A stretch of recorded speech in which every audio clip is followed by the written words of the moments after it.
ಓಂ ಶ್ರೀ ಲಲಿತಾದೇವ್ಯೈ ನಮಃ. ಶ್ರೀ ಲಲಿತಾ ಸಹಸ್ರನಾಮ ಅರ್ಥಚಿಂತನೆ ಭಾಗ 125 ಶ್ಲೋಕ 157. ಮುಕುಂದ ಮುಕ್ತಿ ನಿಲಯ ಮೂಲ ವಿಗ್ರಹ ರೂಪಿಣಿ ಭಾವಜ್ಞಾ ಭವರೋಗಘ್ನಿ ಭವಚಕ್ರ ಪ್ರವರ್ತಿನಿ. ಮುಕುಂದ ಮುಕ್ತಿ ನಿಲಯ ಮೂಲ ವಿಗ್ರಹ ರೂಪಿಣಿ ಭಾವಜ್ಞ ಭವರೋಗಘ್ನಿ ಭವಚಕ್ರ ಪ್ರವರ್ತಿನಿ. ಇದಿಷ್ಟು ನಾಮಗಳು ಈ ಶ್ಲೋಕದಲ್ಲಿ ಬರ್ತಾ ಇದೆ. ಮೊದಲನೆಯ ನಾಮವಾಗಿ ಮುಕುಂದ. ಮುಕುಂದ ಅಂತಂದರೆ ಜಗನ್ಮಾತೆಯ ಮತ್ತೊಂದು ರೂಪ. ಮುಕುಂದಃ ಎನ್ನುವಂತಹ ಶಬ್ದವನ್ನು ಕೃಷ್ಣನಿಗೆ ಹೇಳ್ತೀವಿ. ಅದು ಸ್ತ್ರೀಲಿಂಗದಲ್ಲಿ ಮುಕುಂದ ಅಂತ ಆಗತ್ತೆ. ಮುಕ್ತಿಂ ದದಾತಿ ಇತಿ ಮುಕುಂದ. ದ ಅಂತಂದರೆ ಕೊಡುವವಳು ಅಂತ ಅರ್ಥ. ದದಾತಿ ಇತಿ ದ ಅಂತ ಅರ್ಥ ತಗೊಂಡಾಗ ಏನನ್ನು ಕೊಡ್ತಾಳೆ? ಮುಕ್ತಿಯನ್ನು ಕೊಡ್ತಾಳೆ. ಹಾಗಾಗಿ ಮುಕುಂದ ಅಂತ ಕರೆಸ್ಕೊಳ್ತಾಳೆ. ಯಾರು ತನ್ನ ಭಕ್ತರಾಗಿದ್ದಾರೋ, ಯಾರು ಭವಬಂಧನ ಬೇಡ ಅಂತ ನಿರ್ಧಾರ ಮಾಡಿದ್ದಾರೋ, ಯಾರು ಜಗನ್ಮಾತೆಯಲ್ಲಿ ಶರಣಾಗತರಾಗಿದ್ದಾರೋ ಅಂಥವರಿಗೆ ಮುಕ್ತಿಯನ್ನು ಕರುಣಿಸ್ತಾಳೆ. ಹಾಗಾಗಿ ಜಗನ್ಮಾತೆಯ ನಾಮ ಮುಕುಂದ. ಮುಂದಿನ ನಾಮ ಮುಕ್ತಿ ನಿಲಯ. ಮುಕ್ತಿಯನ್ನು ಕೊಡ್ತಾಳೆ ಅಂದಮೇಲೆ ಆ ಮುಕ್ತಿಯ ಮನೆ ಅವಳು ಆಗಿರಲೇಬೇಕಲ್ಲ. ನಿಲಯ ಅಂತಂದರೆ ಮನೆ, ವಾಸ ಮಾಡುವಂತಹ ಜಾಗ. ಮುಕ್ತಿ ನಿಲಯ, ಮುಕ್ತಿಯ ನಿಲಯವಾಗಿರುವಂಥವಳು. ಮೂಲ ವಿಗ್ರಹ ರೂಪಿಣಿ, ಮೂಲ ವಿಗ್ರಹ ರೂಪದಲ್ಲಿ ಇರುವವಳು. ಮೂಲ ವಿಗ್ರಹ ಅಂತಂದರೆ ಈ ಪ್ರಪಂಚದ ಮೂಲ ಯಾವುದು? ಸತ್ತು ಚಿತ್ತು ಆನಂದವಾದಂತಹ ಬ್ರಹ್ಮ. ಆ ಬ್ರಹ್ಮ ಸ್ವರೂಪದಲ್ಲಿ ಇರುವಂಥವಳು. ಆ ಬ್ರಹ್ಮ ಸ್ವರೂಪದಲ್ಲಿ ಇರುವವಳು ಅಂದರೆ ನಮ್ಮೆಲ್ಲರ ಮೂಲ ಸ್ವರೂಪವಾದಂತಹ ಆತ್ಮಸ್ವರೂಪ. ಅದು ಹಿಂದೆ ಮುಂದೆ ಯಾವಾಗಲೂ ಇರುವಂಥದ್ದೇ. ಹಿಂದೆಯೂ ಇತ್ತು, ಮುಂದೆಯೂ ಇರುತ್ತೆ, ಇವತ್ತೂ ಇದೆ. ಆ ರೂಪದಲ್ಲಿ ಯಾವಾಗಲೂ ಜಗನ್ಮಾತೆ ಇದ್ದಾಳೆ. ಆದರೆ ವಿಗ್ರಹ ರೂಪದಿಂದ ತೋರ್ತಾ ಇದ್ದಾಳೆ.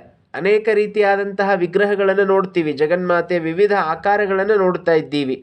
ಆ ಎಲ್ಲ ಆಕಾರಗಳಿಗೆ ಮೂಲ ಯಾವುದು ಅಂತಂದರೆ ಸಚ್ಚಿದಾನಂದ ಸ್ವರೂಪವಾದಂಥ ಬ್ರಹ್ಮಸ್ವರೂಪ. ಸರಳವಾಗಿ ಅರ್ಥ ಮಾಡ್ಕೊಳ್ಬೇಕು ಅಂತಂದರೆ ರಾಜರಾಜೇಶ್ವರಿಯ ವಿಗ್ರಹವನ್ನು ಮೂಲ ವಿಗ್ರಹ ಅಂತ ಕರೀತಾರೆ.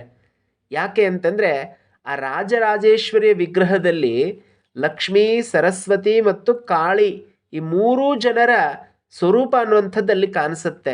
ಹಾಗಾಗಿ ಮೂಲ ವಿಗ್ರಹ ರೂಪಿಣಿ.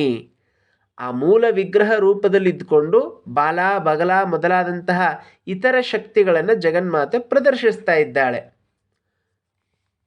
ಮುಂದಿನ ನಾಮ ಭಾವಜ್ಞ. ಜ್ಞ ಅಂತಂದರೆ ತಿಳಿದವಳು ಅಂತ ಅರ್ಥ. ಭಾವಜ್ಞ ಅಂತಂದರೆ ಭಾವಗಳನ್ನು ತಿಳಿದವಳು.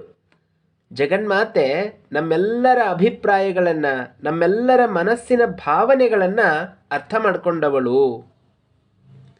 ಸ್ವಭಾವ, ಅಭಿಪ್ರಾಯ ಮೊದಲಾದಂಥ ಅರ್ಥಗಳನ್ನು ಭಾವ ಅನ್ನುವಂತಹ ಶಬ್ದಕ್ಕೆ ನಾವು ನೋಡ್ತೀವಿ. ನಮ್ಮ ನಿಜವಾದ ಸ್ವಭಾವ ಅದು ಜಗನ್ಮಾತೆಗೆ ಗೊತ್ತು, ಬೇರೆಯವರಿಗೆ ಗೊತ್ತಾಗೋದಿಲ್ಲ. ನಾವೆಷ್ಟು ಒಳ್ಳೆಯವರು, ನಾವೆಷ್ಟು ಕೆಟ್ಟವರು, ನಾವು ಇನ್ನೊಬ್ಬರ ಮುಂದೆ ಏನನ್ನಾದರೂ ತೋರಿಸಿಕೊಳ್ಬೋದು. ದೇವರ ಮುಂದೆ ಏನನ್ನೂ ತೋರಿಸಿಕೊಳ್ಳಿಕ್ಕಾಗೋದಿಲ್ಲ. ಅವರು ಎಲ್ಲ ಒಳಗಡೆ ಇರುವಂಥದ್ದನ್ನು ಅರ್ಥ ಮಾಡಿಕೊಂಡವಳೇ ಆಗಿರ್ತಾಳೆ. ಹಾಗಾಗಿ ಜಗನ್ಮಾತೆ ಭಾವಜ್ಞ, ಭಾವಗಳನ್ನು ತಿಳಿದವಳು. ಅಷ್ಟೇ ಅಲ್ಲ, ನಮ್ಮ ಅಭಿಪ್ರಾಯವನ್ನು ತಿಳಿದವಳು. ನಾವು ಬಾಯಲ್ಲಿ ಹೇಳೋದೊಂದಾದರೆ ಮನಸ್ಸಿನಲ್ಲಿ ಆಲೋಚನೆ ಮಾಡೋದು ಇನ್ನೊಂದಾಗಿರುತ್ತೆ. ಆ ಮನಸ್ಸಿನಲ್ಲಿ ಆಲೋಚನೆ ಬೇರೆಯವರಿಗೆ ಗೊತ್ತಾಗೋದಿಲ್ಲ, ಆದರೆ ಜಗನ್ಮಾತೆಗೆ ಅದು ಸ್ಪಷ್ಟವಾಗಿ ಗೊತ್ತಾಗತ್ತೆ. ಹಾಗಾಗಿ ಅವಳು ಭಾವಜ್ಞ.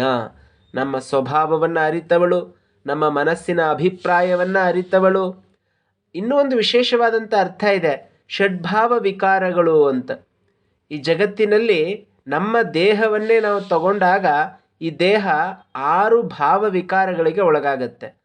ಅಸ್ಥಿ, ಜಾಯತೆ, ವರ್ಧತೆ, ವಿಪರಿಣಮತೆ, ಕ್ಷೀಯತೆ, ನಶ್ಯತಿ ಅಂತ. ಇದಿಷ್ಟೂ ಕೂಡ ಜಗನ್ಮಾತೆಯೇ ಆಧಾರ, ಇದಿಷ್ಟಕ್ಕೂ ಕೂಡ. ಹಾಗಾಗಿ ಅವಳು ಇದೆಲ್ಲವನ್ನು ತಿಳಿದಿದ್ದಾಳೆ, ಭಾವಜ್ಞ. ಮುಂದಿನ ನಾಮ ಭವರೋಗಘ್ನಿ. ಭವರೋಗ ಅಂತಂದರೆ ಹುಟ್ಟು ಸಾವು.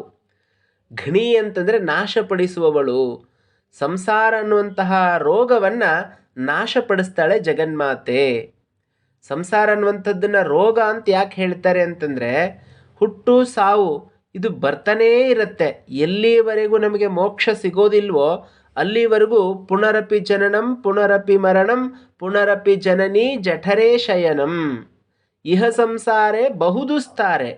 ಇದು ಎಷ್ಟು ಕಷ್ಟ ಸಂಸಾರ, ಅರ್ಥ ಆದವರಿಗೆ ಮಾತ್ರ ಇದು ಕಷ್ಟ ಅಂತ ಗೊತ್ತಾಗತ್ತೆ. ಅರ್ಥ ಆಗದೆ ಹೋದರೆ ಇದೇ ಸುಖ. ಕಾರಣ ನಾವು ಈ ದೇಹವನ್ನೇ ಪ್ರೀತಿಸ್ತಾ ಹೋದರೆ, ಈ ಜಗತ್ತನ್ನೇ ಪ್ರೀತಿಸ್ತಾ ಹೋದರೆ ಸಂಸಾರ ಅನ್ನುವಂಥದ್ದು ದುಃಖ ಅಂತ ನಮಗೆ ಗೊತ್ತೇ ಆಗೋದಿಲ್ಲ.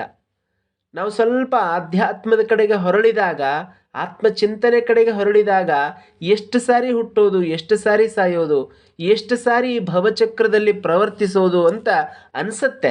ಅಂಥವರಿಗೆ ಜಗನ್ಮಾತೆ ಮೋಕ್ಷವನ್ನು ಕರುಣಿಸ್ತಾಳೆ, ಅವಳಿಗೆ ಶರಣಾಗತರಾದರೆ. ಆ ಜಗನ್ಮಾತೆಗೆ ಶರಣಾಗತರಾದಂಥವರಿಗೆ ಜಗನ್ಮಾತೆ ಭವರೋಗಘ್ನಿಯಾಗಿದ್ದಾಳೆ. ಸಂಸಾರ ಎನ್ನುವಂತಹ ರೋಗವನ್ನು ನಾಶಪಡಿಸ್ತಾಳೆ. ಭವಚಕ್ರ ಪ್ರವರ್ತಿನಿ, ನಾಶಪಡಿಸ್ತಾಳೆ. ಯಾರದ್ದು ಅಂತ ಹೇಳಿದ್ರೆ, ಯಾರು ನನಗೆ ಈ ಸಂಸಾರ ಬೇಡ ಅಂತ ಹೋಗಿದ್ದಾರೋ ಅಂಥವರದ್ದು. ಮತ್ತೊಂದು ನಾಮ ಹೇಳುತ್ತೆ, ಭವಚಕ್ರ ಪ್ರವರ್ತಿನಿ, ಈ ಸಂಸಾರ ಮಂಡಲವನ್ನು ಮತ್ತೆ ಮತ್ತೆ ಪ್ರವರ್ತಿತ ಆಗೋ ಹಾಗೆ ಮಾಡ್ತಾಳೆ, ಮತ್ತೆ ಮತ್ತೆ ಬರೋ ಹಾಗೆ ಮಾಡ್ತಾಳೆ. ಯಾರಿಗೆ ಅಂತ ಹೇಳಿದ್ರೆ, ಯಾರು ಅಜ್ಞರಾಗಿದ್ದಾರೋ, ಅಲ್ಪಜ್ಞರಾಗಿದ್ದಾರೋ, ಯಾರಿಗೆ ಮೋಕ್ಷದ ಬಗ್ಗೆ ಆ ಚಿಂತನೆಯೂ ಇಲ್ವೋ, ಯಾರಿಗೆ ಮೋಕ್ಷ ಬೇಕಾಗಿಲ್ವೋ ಅಂಥವರಿಗೆ ಭವಚಕ್ರವನ್ನು ತಂದಿಡ್ತಾಳೆ. ಅವ್ರು ಮತ್ತೆ ಹುಟ್ಟಬೇಕು, ಮತ್ತೆ ಸಾಯಬೇಕು. ಅದರಲ್ಲೂ ಜಗನ್ಮಾತೆಯ ಕರುಣೆ ಇದೆ. ಯಾಕೆ ಅಂತಂದರೆ, ಇವತ್ತಲ್ಲ ನಾಳೆ ನನಗೂ ಈ ಸಂಸಾರ ಬೇಡ ಅಂತ ಅವನು ಮನಸ್ಸಿನಲ್ಲೂ ಬರಲಿ, ಅದು ಬರೋವರೆಗೂ ಅವನು ಹುಟ್ಟೋದು ಸಾಯೋದು ಮಾಡ್ತಾ ಇರಲಿ ಅಂತ. ಹಾಗಾಗಿ ಭವಚಕ್ರ ಪ್ರವರ್ತಿನಿ ಈ ನಾಮಕ್ಕೆ ಹಲವಾರು ಅರ್ಥಗಳಿದೆ. ಅದರಲ್ಲಿ ಒಂದು ಅರ್ಥ, ಭವಚಕ್ರ ಪ್ರವರ್ತಿನಿ ಅಂತಂದರೆ ಸಂಸಾರ ಮಂಡಲವನ್ನು ಅಜ್ಞ ಜನರಿಗೆ, ಅಜ್ಞಾನಿಗಳಿಗೆ ಮತ್ತೆ ಮತ್ತೆ ಪ್ರವರ್ತಿಸೋ ಹಾಗೆ ಮಾಡುವವಳು ಅಂತ ಸರಳವಾದಂಥ ಅರ್ಥ. ವಿಶೇಷವಾದಂಥ ಅರ್ಥದಲ್ಲಿ ಭವ ಅಂತಂದರೆ ಶಿವ ಅಂತ ಅರ್ಥ.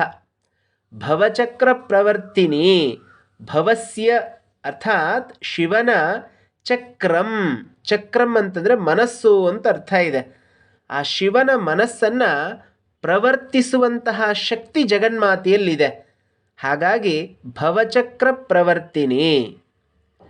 ನಾಳೆ ದಿವಸ ಮುಂದಿನ ಶ್ಲೋಕದ ಅರ್ಥಚಿಂತನೆಯನ್ನು ಮುಂದುವರಿಸೋಣ.